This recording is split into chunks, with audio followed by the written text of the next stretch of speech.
What's up guys, Handish here for Planet Destiny, and today I wanted to talk about the Doctrine of Passing and all other max rate of fire auto rifles following the June weapon tuning update. So before we talk about how the weapon performs, let's go over the changes and raw stats. So in the June weapon tuning update, Doctrine of Passing has had a 6% base damage reduction. This is on top of the 2.5% damage reduction we had in the April update. Does 6% damage reduction really do anything though? Well, in game we can see that Doctrine does 15 critical damage and 12 body shot damage at optimum ranges. Prior to the weapon tuning on the 14th, this would have been 16 critical damage and 13 body shot damage. So for the first time we can actually see the damage change in game. In previous updates the damage reductions didn't result in changes to the damage number in game, as they were only a fraction of that number itself. The time to kill was barely changed in terms of raw numbers, and for most players you won't notice a huge difference in performance. The change to counterbalance, however, has certainly affected the highest rate of fire ARs, so the change to counterbalance in this update is to have the bonus reduce the recoil angle by 80%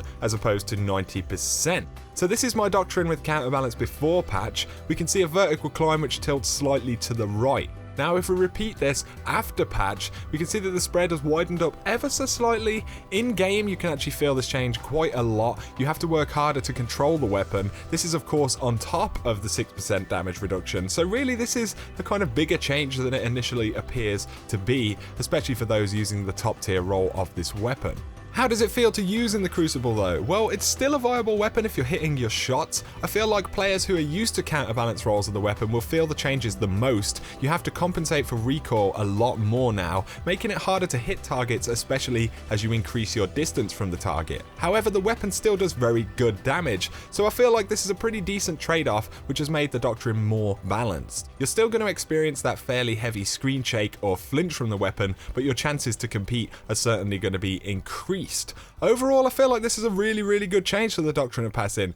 So there you go guys, there's the raw facts and my opinion about how Doctrine of Passing is working following the June update. So let us know how you guys feel about the Doctrine now in PvP. If you have enjoyed the video, a like is always appreciated. But for now, my name's Houndish, I'll catch you guys very soon.